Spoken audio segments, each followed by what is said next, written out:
Uma alegria muito grande, sempre uma alegria, né? Estar aqui na Casa Espírita Allan Kardec de Botucatu, neste domingo, dia 17 de setembro de 2023, 19 horas e 30 minutos. E nós trazemos hoje um tema bastante peculiar, eu acho até agradável. A distância entre o céu e o inferno. O homem, desde os primórdios dos tempos, teve o significado da palavra inferno relacionada com pecado, maldade, injustiça e também as consequentes penas futuras, como a dor, o sofrimento, as trevas. Mas em contrapartida, lá nos primórdios dos tempos, o homem também já entendia sobre o sentido da palavra céu, que era associada à justiça, bondade, caridade, e também as suas recompensas futuras, lastreadas na alegria, na paz, no amor. Mas, e hoje? O que é que nós sabemos? Existe inferno? Existe céu? E se existe, onde é que eles ficam? Onde ficam cada um deles? A que distância está o céu do inferno? E este é o nosso tema de hoje. A que distância está o céu do inferno? Suponhamos que existam os dois. A pergunta que vem à nossa mente é: o que é o céu? E o que é o inferno? Se formos procurar no dicionário, literariamente, inferno é definido como lugar onde a alma dos pecadores é destinada ao castigo eterno, por afrontar as leis de Deus. Mas a origem da palavra vem do latim. Então, infernos, em latim, é um adjetivo chamado infernus, que significa lugares baixos, ou da parte de baixo, inferior, ou que está lá embaixo, portanto, das regiões mais profundas, mais infernais. No hebraico judeu, eles usam a palavra Sheol, que significa mundo dos mortos. Sejam esses mortos bons ou ruins, todos os mortos vão para o Sheol. Na Grécia, os gregos usam a palavra Hades, que significa reino dos mortos. Então, um é mundo dos mortos, outro reino dos mortos, sempre semelhante. E também é o lugar onde vão todos os bons e os maus, indistintamente. Então, essas três palavras, inferno, Sheol e Hades, foram citadas dezenas e dezenas de vezes, tanto no Velho como no Novo Testamento. E sempre trazendo esse entendimento de morada dos mortos. Em épocas mais recentes, a maioria das religiões interpretaram o inferno como o destino de apenas algumas pessoas que não assumiram uma conduta louvável do ponto de vista religioso. Do ponto de vista religioso. E que por isso foram condenados ao sofrimento jamais visto neste mundo material. Os nomes Tártaro, Limbo, Geena, Sheol, Hades, Ínferos e Trevas geralmente destinam ou designam o inferno pagão, que tem uma origem mitológica. O seu chefe supremo era chamado de Plutão. Mas no cristianismo, o chefe supremo foi renomeado para Satã, Satanás, Beuzebu, Bafomé, Lúcifer ou diabo. O inferno cristão tornou-se muito mais terrível do que o inferno mitológico pagão, graças a Dante Alighieri, lá no século XIII, 1200 e pouco, que o recriou na sua obra a Divina Comédia, famosíssima, né? A Divina Comédia de Dante Alighieri. Então ali ele descrevia sobre o inferno. O inferno descrito por Dante está em formato de funil, como um funil. Ele vai se afunilando, né? Então ele segue na direção do centro da Terra. E onde mora Lúcifer. E lá ele aguarda pelos pecadores. Cada círculo deste funil, primeiro círculo, segundo, ele vai diminuindo. Cada círculo deste funil destina pecadores diferentes. Semelhantes pecados com os 7 pecados capitais, sendo que os menos graves são os punidos nos primeiros círculos, mais na flora terrestre. E os mais graves vão para as camadas mais quentes e mais profundas. Jesus também falou sobre o inferno, advertindo os seus discípulos. Disse Jesus: melhor é para ti entrares no reino de Deus aleijado, coxo, cego, do que ires para o inferno. Lembram que ele falou, se teu olho te causa o pecado, então melhor que o arranque, né? Desculpa. Em seu ministério, Jesus disse também, e sairão, se referindo aos eleitos, e sairão e verão os cadáveres dos homens que prevaricaram contra mim, porque o seu verme nunca morrerá, nem o seu fogo nunca se apagará, e serão um horror a toda a carne. O que ele quis dizer aqui, né? O verme que nunca morrerá.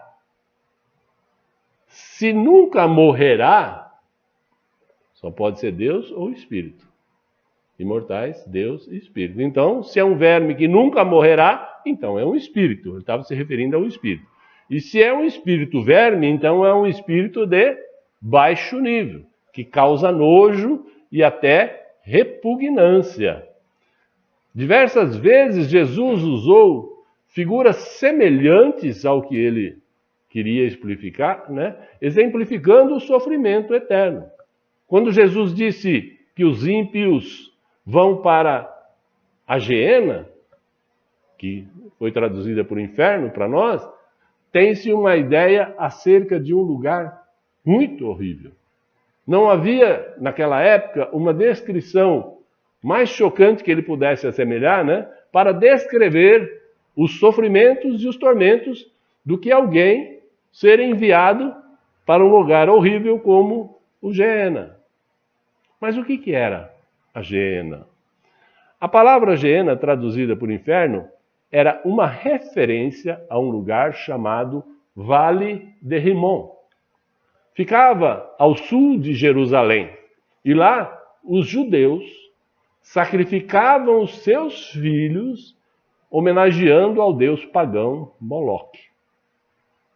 Eles sacrificavam os seus filhos como uma oferenda para o deus pagão Moloque. Ali eram jogadas também as carcaças de animais, que queimavam dia e noite. Dia e noite. Havia um fogo por baixo desse monturo, e por não faltar carniças, nunca deixava de haver uma multidão de vermes. Daí Jesus associar vermes, Geena, fogo, como sendo um inferno.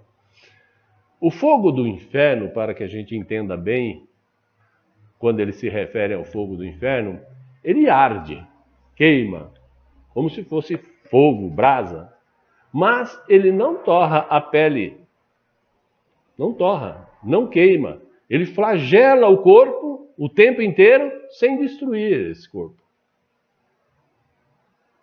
Como o Espírito é eterno e o fogo não destrói o corpo do Espírito, o fogo arde incessantemente, flagelando eternamente o pecador,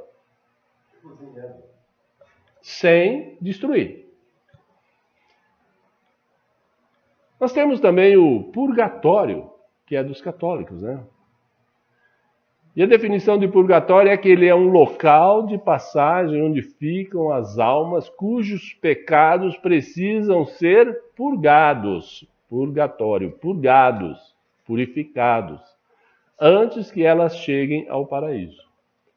A doutrina do purgatório foi difundida pelo Papa Gregório Magno, e o seu papado foi do ano de 590 a 604. O penitente, na doutrina do purgatório, ele permanecia no purgatório sofrendo penas um pouco mais leves do que o inferno, e ia se purificando com isso. Mas não era só isso. Era necessário que os familiares se mantivessem em oração. Mas, tem outro mais. Principalmente, eles tinham que contratar oradores oficiais da igreja para salvá-lo do fogo do inferno. Então, o principal para sair do purgatório era contratar oradores oficiais da igreja para salvá-lo do fogo do inferno.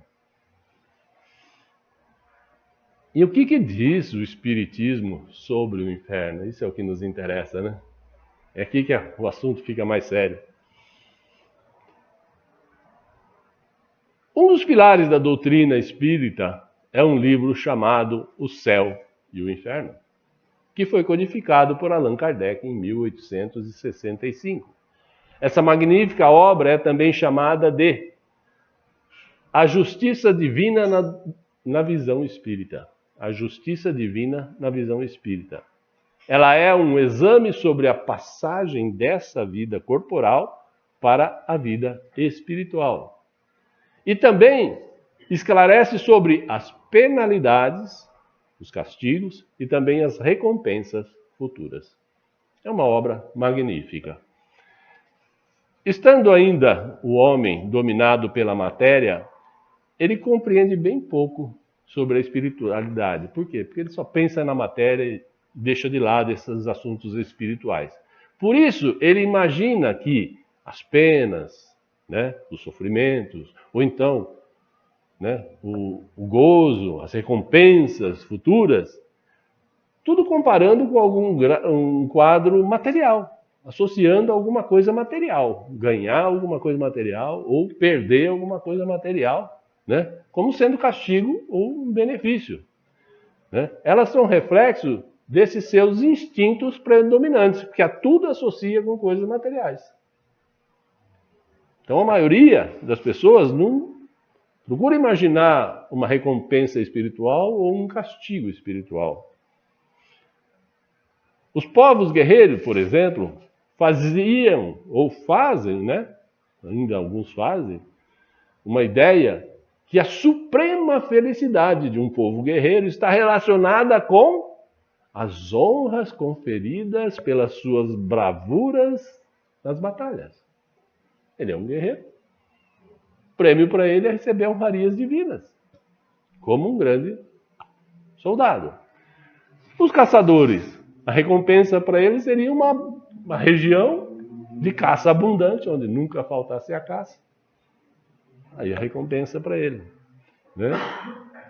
E os sensuais?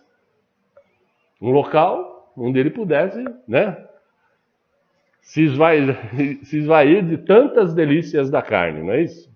Tem até um povo no Oriente que, defendendo a sua religião, eles são capazes de dinamitar o próprio corpo contra seus inimigos, mas eles vão ter em recompensa, vocês sabem o quê?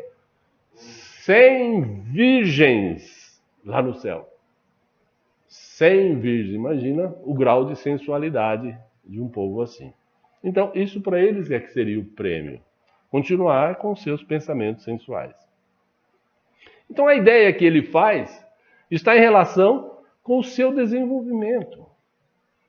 Né? A ideia que ele faz de inferno e de céu, né, está em relação com o seu senso moral. E também com as noções que ele tem, justas, né, ou menos justas, do que é bem e do que é o mal.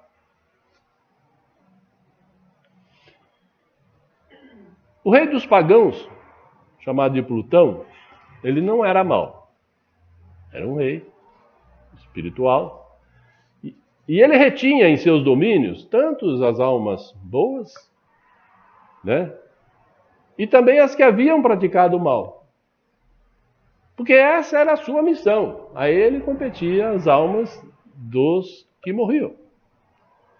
Mas ele não induzia os homens ao pecado para depois se desfrutar tripudiando seus sofrimentos.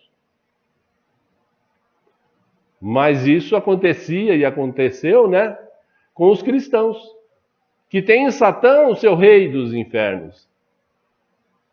E que esse só faz o mal. E que recruta vítimas por toda parte. E que sente prazer, que se regozija ao atormentá-las com uma legião de demônios, armados de garfos tipo forcados, aqueles que pegam feno, né? Revolvendo essas almas num fogo. Joga a alma para lá, joga a alma para cá, revolvendo elas para que elas continuem queimando cada vez mais no fogo. E o purgatório na visão espírita?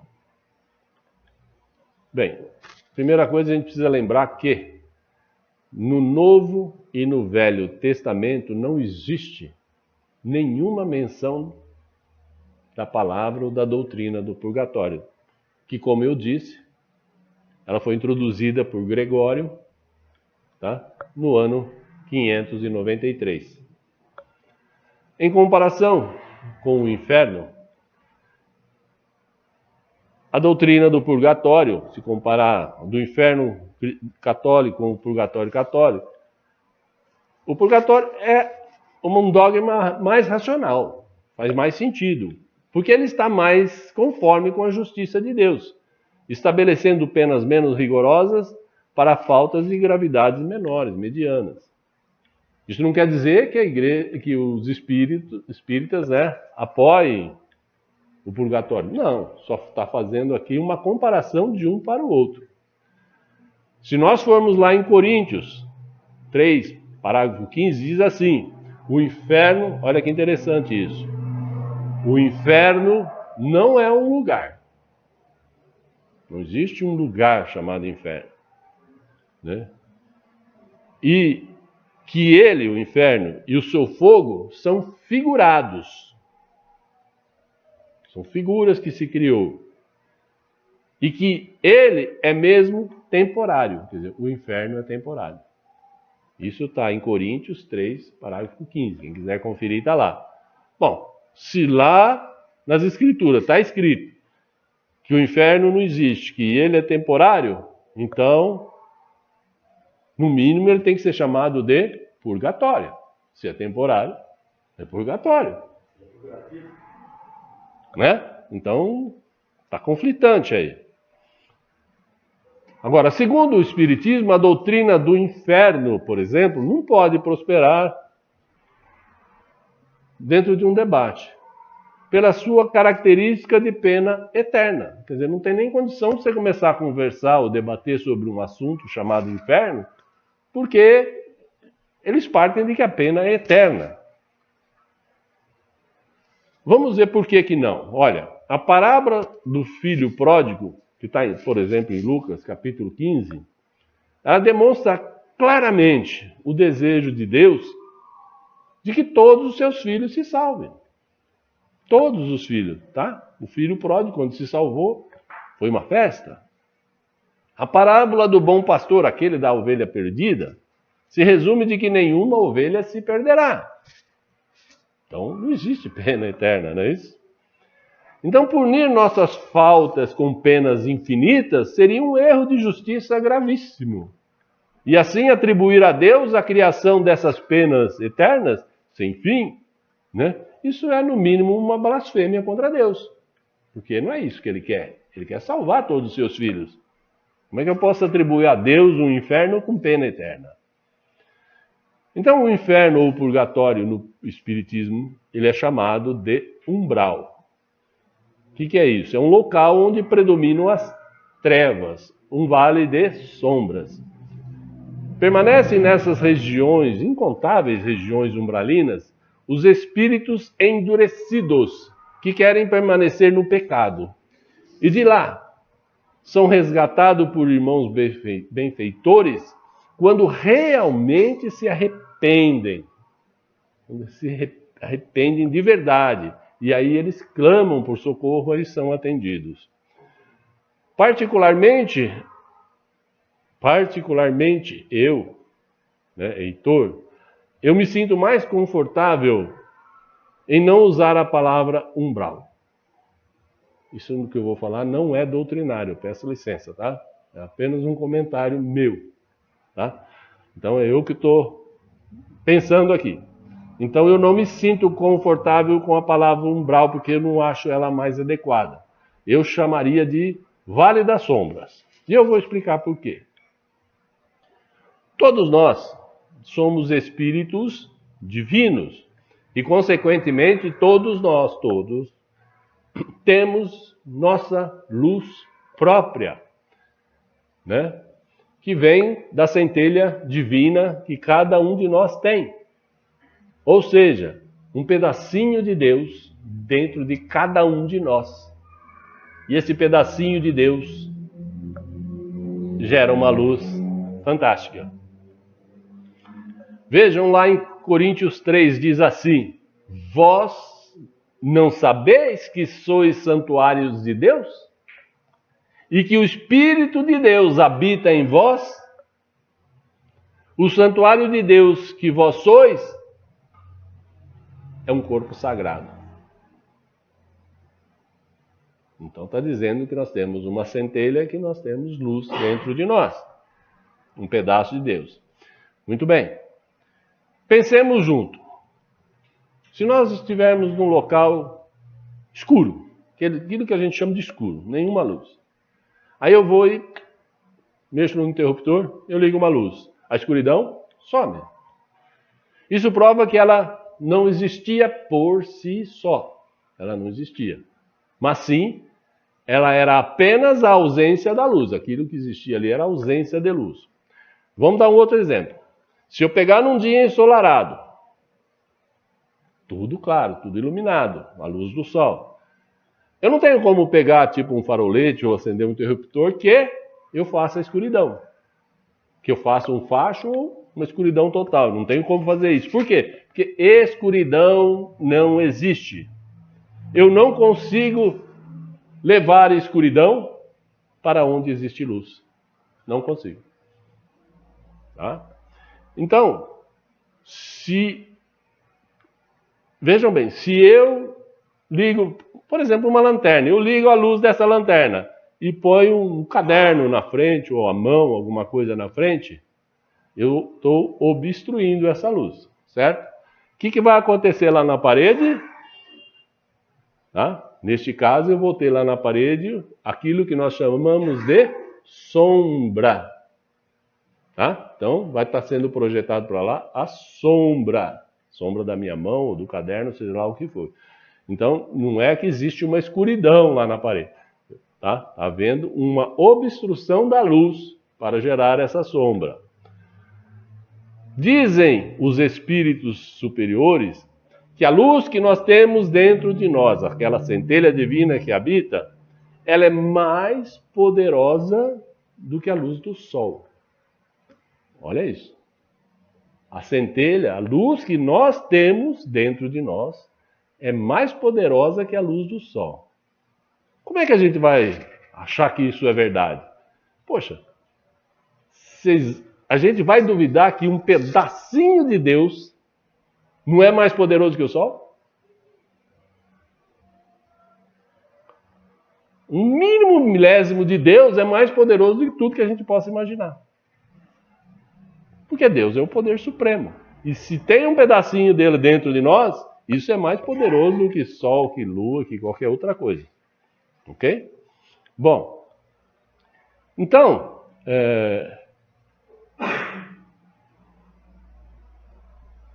acontece que pela nossa baixa evolução, nós usamos corpos, tanto físico como espiritual, corpos muito densos. Muito densos.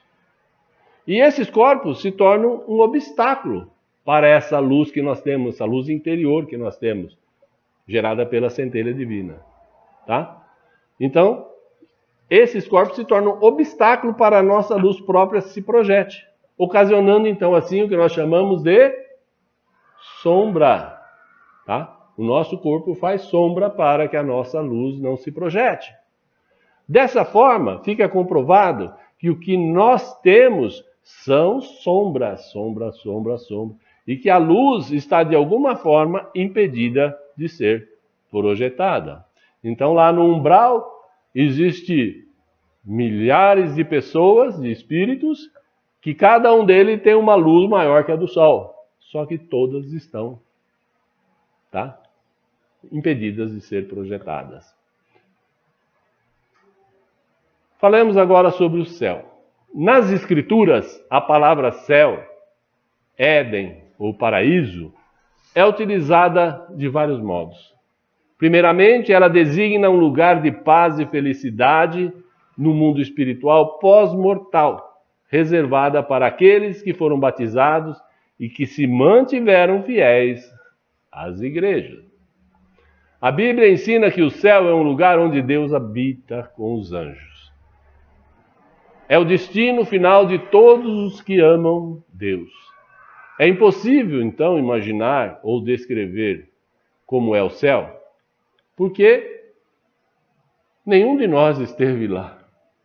Não tem como alguém vir dizer para a gente como é o céu, a não ser Jesus. E ele se esforçou para encontrar alguma coisa parecida aqui na terra, para dizer, olha, isso se assemelha ao céu.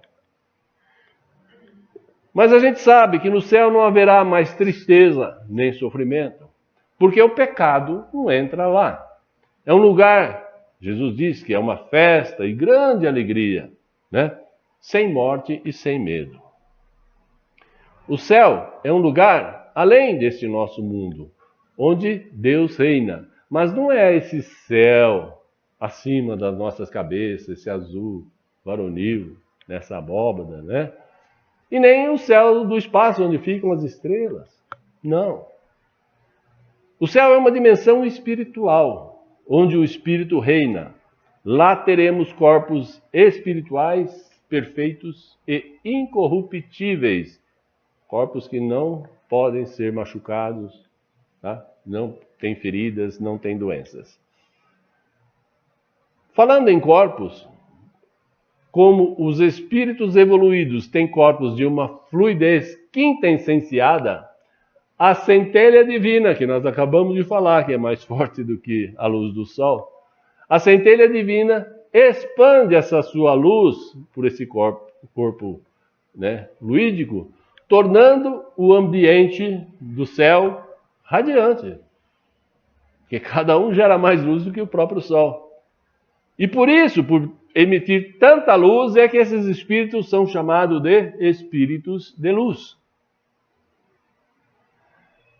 De acordo com a doutrina espírita, o céu e o inferno, eles não existem conforme as ideias materialistas disseminadas na Terra. Tá? Então, todos esses exemplos que nós demos de céu material, por exemplo, um local onde tem caça abundante, um local onde vai ter virgem, essas coisas não existem, não é nada assim. Tá? E também, segundo a doutrina, não existe um lugar separado tanto para o céu como para o inferno. Jesus disse assim: existem muitas moradas na casa de meu Pai. Não foi isso que ele falou? Então, esses planetas e os planos espirituais, eles se diferenciam pela sua natureza vibracional e pela energia dos espíritos que neles habitam. Então, fica claro para nós que se nós estamos num planeta de expiação e prova e vamos para um planeta de regeneração, já em bom grau de regeneração, para nós é como se fosse um céu. Porque a vida lá é muito melhor. O sofrimento lá é muito menor. As pessoas são muito mais caridosas. E a partir do momento que você passa daquele para outro, e vai cada vez melhorando mais. Então, existem inúmeros céus do nosso ponto de vista. Ok? Logo, nós espíritas não utilizamos a nomenclatura céu e inferno, mas mundos bons, mundos mais evoluídos, né? Podem ser associados ao céu. A pessoa pode entender como céu. E lugares ruins, né? Podemos entender como umbral, inferno, seja lá o que a gente quiser entender. E o que teria lá no céu? Já disse que o ambiente do céu se modifica conforme a vibração dos espíritos que nele habitam. Por exemplo, o umbral ou o vale das sombras, ele pode ser comparado à ideia de inferno, pois é um lugar destinado aos espíritos errantes e rebeldes, porque lá encontram-se seres de vibrações muito baixas, muito baixas. E eles ainda estão sobre as amarras dos prazeres, das mazelas da carne, sendo então um ambiente hostil, sujo, mal cheiroso, violento e de muito sofrimento. Por outro lado, os mundos evoluídos nas suas escalas, que acolhem espíritos nobres, são mais agradáveis, mais harmoniosos, mais amorosos. E já me preparando para o encerramento, eu quero agora responder à pergunta do tema de hoje. Qual é a distância entre o céu e o inferno? Qual é essa distância? E eu respondo: a distância é mais do que um palmo. A distância entre o céu e o inferno é mais do que um palmo. E é menos do que 2 palmos. Ela é mais do que um palmo e menos do que 2 palmos. Não entenderam nada, né? Mas vamos entender isso. Temos em conta que o universo é formado por energias. Tudo é formado por energias agrupadas, condensadas. E que o espírito é uma inteligência. Tá? Deus, inteligência suprema, nós, inteligência em evolução. E que o espírito se manifesta utilizando o pensamento que atua nas energias. É assim que funciona. Então, para ficar melhor a compreensão, imaginem vocês um violão de 6 cordas. Aqui nós temos músicos que entendem disso. Um violão de 6 cordas.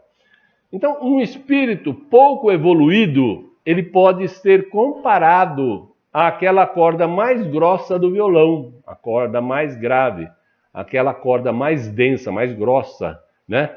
Por quê? Porque ela tem pouca vibração. Quando você mexe nela, faz dom, né? Dó, não é isso? Então, aquela corda mais grossa é como se fosse a vibração de um espírito pouco evoluído.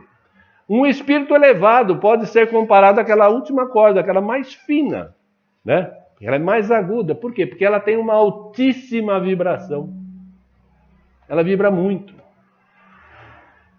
E os espíritos medianos, eles se assemelham às cordas intermediárias, conforme o seu grau de vibração. Então, da corda grossa até a corda mais fina, e as vibrações vão variando. Os espíritos que vibram na tonalidade mais grave geram ações e ambientes desagradáveis. Aquela vibração baixa, tudo que vibra vibração baixa, gera ambiente desagradável. Ao contrário disso, aquilo que vibra agudo produz harmonia, equilíbrio nos ambientes. Agora vejamos, tudo que nós pensamos, a gente vibra, gera energia. Então, os diferentes pensamentos que cada um de nós temos estão no âmbito da razão, conforme o nosso grau evolutivo. Eu vou dar exemplo. Por exemplo, se uma pessoa reage com grosseria, ela acha que tem razão para fazer isso. Ela fala, eu estou na minha razão. Eu fiz isso porque estou na minha razão. Ela acha que está na razão dela. Agora, se ela responde com educação, reage com educação, foi porque a sua razão determinou que ela deveria reagir com educação.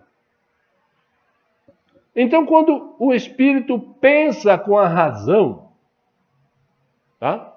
Tanto pensa coisa boa, ele pensa com a razão, ele manda a vibração para o nosso cérebro do crânio, o cérebro carnal, ou para o cérebro do corpo espiritual. E este estimula o corpo a agir. Ok? Então manda para o cérebro do corpo físico ou do corpo espiritual. E esse estimula o corpo a agir. Seja lá o que for para fazer. Como nós estamos num mundo onde a maioria de nós pratica muito mais o mal do que o bem, né? E além de pensar, nós pensamos ainda muito mais o mal do que o bem.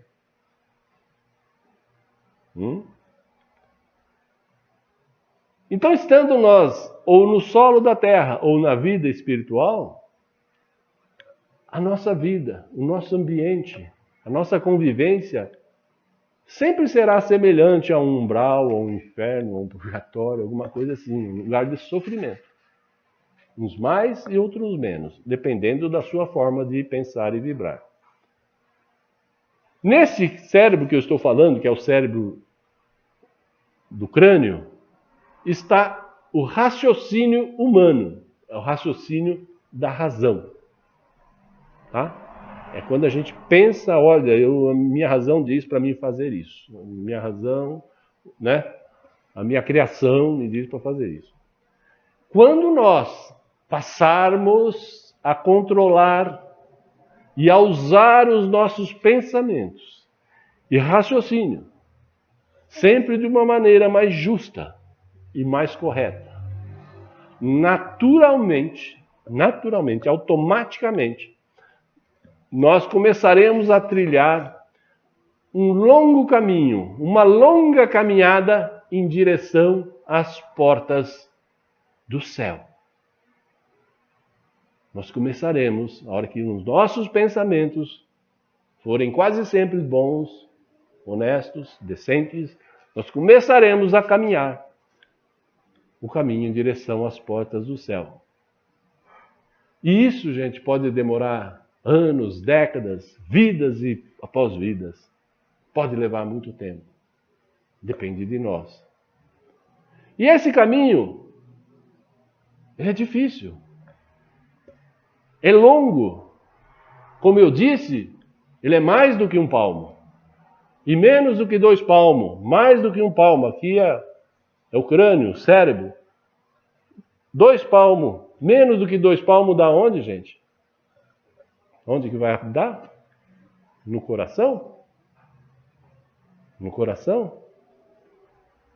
Como é que funciona isso? O coração também é um cérebro. Sabia? O coração também é um cérebro. A inteligência comandada pela centelha divina, ou seja, quando a gente pensa em sintonia com Deus, ficou claro? Então, a inteligência comandada pela centelha divina, que reage no cérebro, né? Não reage no cérebro do crânio. A da centelha divina não vai reagir no cérebro do crânio. Ela atua no cérebro do coração. Tá? E em vez de usar a razão, ela faz uso do quê? Da emoção. Então, quando a gente deixar de pensar com a razão e passarmos a usar a inteligência da emoção, o raciocínio da emoção, pensar com o coração, pensar em sintonia com Deus, nós estaremos nos aproximando, adentrando as portas do céu. Porque é aí que a gente vai começar a sentir a paz, o equilíbrio, a tranquilidade, o amor, a caridade. Então, quando pensarmos corretamente e formos movidos pela emoção, acionados pela centelha do amor, estaremos vibrando nas cordas aquelas cordas do violão, aquelas cordas cada vez mais agudas, produzindo o quê? Equilíbrio, paz, harmonia, beleza. E aí sim, estaremos começando a nos sentir que estamos entrando no céu. E eu peço mais um minuto Porque eu quero terminar falando sobre um mantra. Eu quero falar sobre um mantra que tem o nome de Om Mani Padme Hum. Traduzindo, ó joia do lótus. Om Mani Padme Hum. Ó joia do lótus. Esse mantra, ele tem um significado, ele estimula a solidariedade, o altruísmo. E eu acrescento, por minha conta e risco, ele estimula também a indulgência. Quando eu ouço, eu sinto isso. Ele estimula também a indulgência. O que é a flor de lótus? A flor de lótus é uma das mais belas flores. E ela é originária, vocês sabem de onde? Dos pântanos. A mais bela flor que existe é originária, nasce nos pântanos. Ok? Então, Deus consegue extrair do pântano, do charco, em meio às imundícies, uma de suas mais belas obras da criação. Olha o que é Deus. Lá daquilo onde só tem podridão, ele tira a sua mais bela obra. E se nós formos traçar um paralelo com a vida dos humanos, esse mantra nos traz um sentimento de solidariedade para com aqueles nossos irmãozinhos que ainda são perversos, aqueles que habitam o lodo e o limo da sociedade, nos atribuindo com esse mantra um sentimento de altruísmo, de querer ajudá-los, ou seja, uma vontade imensa de ampará-los, de socorrê-los, para que, se Deus quiser, um dia eles também, como nós, sejam resgatados e deixem de fazer o mal. A indulgência, meus irmãos, nos faz compreender que ele pratica o mal porque ainda não aprendeu a fazer o bem, isso é óbvio. No momento certo, na hora de Deus, o resgate acontecerá, como a ovelha perdida. E esse irmão brotará do pântano da vida para se constituir espiritualmente em uma flor de lótus do jardim divino. O tribuno Saulo de Tarso era tal qual uma planta que vivia em um local lodoso, pantanoso, chamado Sinédrio. Saulo de Tarso vivia no Sinédrio, um local sujo moralmente, imundo moralmente. Mas Jesus, com seu divino amor, fez com que ele, Saulo de Tarso, se transformasse em Paulo de Tarso, a quem eu quero batizar de flor de lótus dos cristãos. Paulo de Tarso, a flor de lótus dos cristãos. Meus irmãos, nenhuma ovelha se perderá. Que Deus abençoe, que Jesus nos ilumine, que assim